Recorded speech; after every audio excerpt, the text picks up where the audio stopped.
बीजेपीची प्रवक्ता नादिया इलाही खान जी फक्त नावाची मुसलमान आहे, मुस्लिम समाजाचा आणि तिचा लांब पर्यंत संबंध नाही, एक सडलेली मेंदूची विकृत बुद्धीची महिला, खऱ्या अर्थाने सर्वात प्रथम तिचा DNA तपासला पाहिजे. ती महिला आहे, पुरुष आहे का किन्नर आहे ते सर्वात प्रथम कोणाला माहित नाहीये. आणि उठसूट मुस्लिम समाजाबद्दल अपशब्द वापरायचे, काहीतरी वेगळंच काहीतरी बोलायचं की मी मुख्यमंत्री झाल्यानंतर सगळे मुस्लिम शाळा तोडून टाकणार, सगळे मुस्लिम मस्जिदी आम्ही तोडून टाकू, मद्रसे आम्ही तोडून टाकेल. तुझ्या बापाचं राज्य चाललेलं आहे का? आणि काल परवा दिल्लीमध्ये पॉडकास्टमध्ये तिने अक्षरशः ज्याच्या नावावरती हे जग बनलंय, ज्यांच्या नावावरती जगामध्ये कोट्यवधी लोक जगताय, असे शांतीचे प्रतीक देणारे, जगामध्ये शांतीचा प्रतीक ज्यांना मानणारे हजरत पैगंबर मोहम्मद सल्लल्लाहु अलैहि वसल्लम यांच्याबद्दल अपशब्द वापरले, चुकीची माहिती दिली.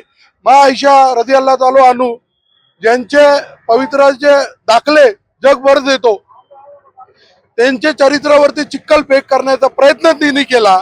अशी विकृतीचा खऱ्या अर्थाने प्रशासनाने तात्काळ हिला अटक केली पाहिजे. काल आम्ही नगर शहराच्या जिल्हा पोलीस अधीक्षक साहेबांची भेट घेतली होती. आम्ही त्यांना विनंती केली होती की प्रत्येक शहरामध्ये तिच्यावरती FIR दाखल होत आहे. आपल्या शहरामध्ये पण आमच्या माध्यमातून आमची भावना तीव्र स्वरूपात दुखवली गेलेली आहे. आमचा ह्याच्यामध्ये जीव गेला तरी चालेल, परवा नाही. पैगंबरसाठी आमचं सगळं काही आम्ही त्याग करू. त्यांना आम्ही साधी FIR करण्यासाठी आम्ही विनंती केली, त्यांनी FIR नाही केली.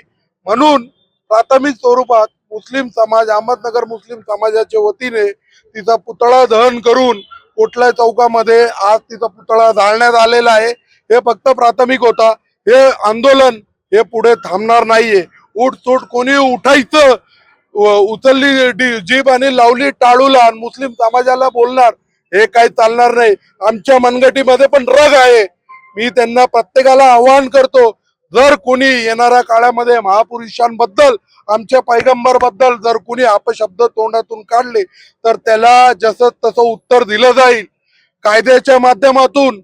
कायदा आम्हाला पण माहित आहे, कायदा संविधानाला आम्ही पण मानतो, आम्ही शांत आहे, आम्ही संयमी आहे. याचा अर्थ कोणी आम्हाला पैगंबर वरती जर कोणी बोलायचा प्रयत्न केला, त्यांच्यावरती कोणी चिखलफेक करायचा प्रयत्न केला, त्यांच्यावरती कोणी दगड मारण्याचा प्रयत्न केला तर ते दगडाचा गोळा करून त्याच्या डोक्यावर घातल्याशिवाय आम्ही राहणार नाही. पुन्हा एकदा हे नादिया इलाही खानचा मी या ठिकाणी समस्त अहमदनगर शहरातल्या मुस्लिम समाजाच्या वतीने व इतर समाज बांधवाच्या वतीने पुन्हा एकदा अशी विकृतीला, अशी तडकलबाईचा निषेध करतो. धन्यवाद. नादिया अली खान ही नकली मुस्लिम महिला किंवा किन्नर हिचा मी तीव्रपणे निषेध व्यक्त करतो. त्याचप्रमाणे काल आम्ही जे तिने पैगंबर बद्दल अपशब्द बोलली त्याबद्दल आम्ही तक्रार देण्यासाठी SP साहेबांना निवेदन दिलं, परंतु SP साहेबांनी काय गंभीरपणाने ते घेतलेलं नाही. म्हणून आज आम्ही तिचा पुतळा दहन करून समाजाला व प्रशासनाला एक इशारा दिला की परत जर पैगंबर मोहम्मद सल्लल्लाहु अलैहि वसल्लम बद्दल कोणी अपशब्द वापरलं तर आम्ही किंवा समाज हे शांत बसणार नाही. आणि जर FIR 3 दिवसात घेतली नाही तर मोहरम हे आमचा जे सण चालू आहे त्याच्यानंतर आम्ही मोठं स्वरूपाचं आंदोलन शहरात नाही तर जिल्ह्यात छेडणार आहोत. याची प्रशासनाने दखल घ्यावी आणि त्याच्यावर कायदेशीर कारवाई फक्त समाजाचं तेढ निर्माण करून होणार नाही तर मोक्का अंतर्गत कारवाई करण्याची मागणी आम्ही करू.